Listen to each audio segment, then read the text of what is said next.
The island of Sodor is quite the extraordinary place to be. It's one of the last places where steam engines are still actively being used on the railway. And not just any kind of steam engines. The engines on Sodor are alive.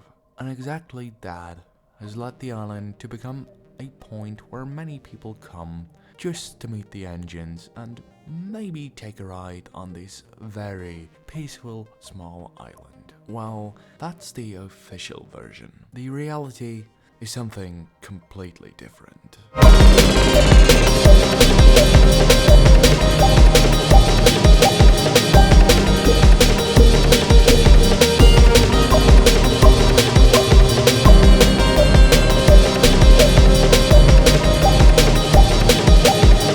How do you figure out if a parody is good?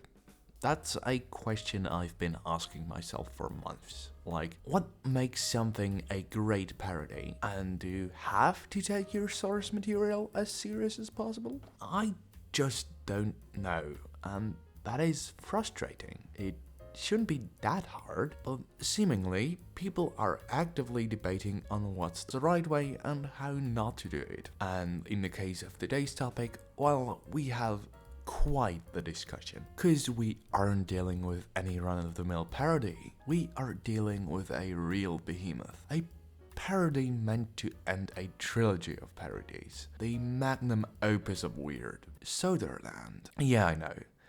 Took me long enough to say the name, but I had to lay some groundwork before operating my freight crane of analysis. So let's get to doing that. Imagine a train.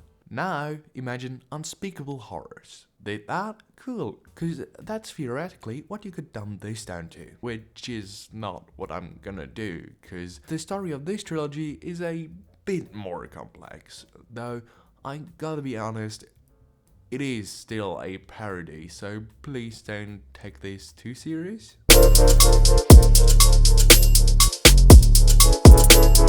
The trilogy of these so-called films starts in the best way possible. That's right, death. Young Thomas dies, and his family does everything to bring him back, which they succeed in. If you are currently thinking that that kind of sounds like a creepypasta, yeah, pretty much, but that works as an advantage, because all of a sudden, you are able to at least slightly suspend your disbelief. Slightly. Slightly. Slightly. The other thing I should mention is that the first movie is, all things considered, about 90% a mockumentary. And then I shot the Loch Ness Monster. I was very happy and grisly man. The rest of the first movie is pretty much just things going wrong. Strange accidents that happen, some slight corruption, the start of a long-running gag,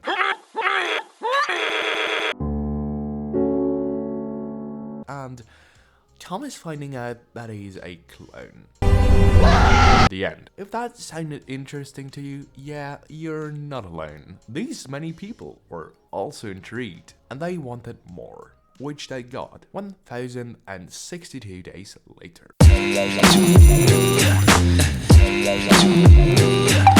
Sequels tend to want to be more than what came before, and being honest, it doesn't work out every time. This time, it did, which is cool. So, what did the sequel do? For one, a lot of stuff the first one did. Still mostly a mockumentary, still giving the feel of a creepypasta, and yes, the running gag is still here. So, what exactly happens? Well, train fighting, train cloning, train marriage, a train smoking pod, death, even more death, a public rights movement, death but crane, spider train, stove, evil science, friendship, and this. Now I know how this might sound maybe kind of insane, but man, did they love this one. Even though it had such a special combination of things that happened. And I know that I'm not going into that much detail here, but that's because this video isn't about a sequel, it's about the prequel. It's been 2,497 days. That is quite an amount of time. And let's just say things seem to have improved over the years. I mean, just compare this to this. I can definitely see some improvements, but yeah, can't beat around the bush. Changes were made, and I don't know if they work that well. Let's start with the obvious stuff. No more documentary, which even though going for it a third time would have probably gotten boring, it did just help to slightly suspend one's own disbelief. And if you're going for a story like this, please do that, it's gonna help. But hey, let's just take a look at the story and decide if not doing the docu/mockumentary style works out for this movie.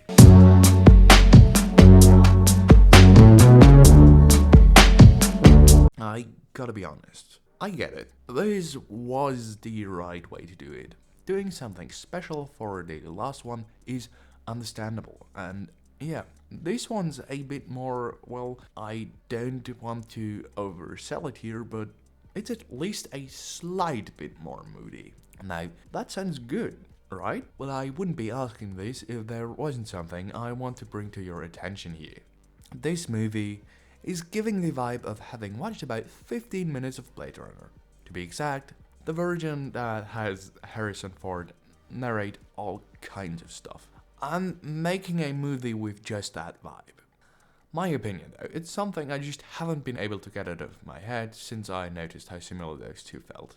Like, seriously, there's just a lot that feels strangely similar. But it's not like the entire movie is like that, and even if it contains things inspired by other movies, it's still a parody, right? Well, I'm not sure, because you could say something like that with the first two movies, but with this one, yeah, not really. It takes itself a bit too seriously for that, and that is something that becomes pretty noticeable. It just doesn't feel the same as the other two, and theoretically, that shouldn't matter. Just because the making of this movie was caused by the original parody being made, doesn't mean that Paul has to end it in the same way. He can frankly do whatever he wants, which he did.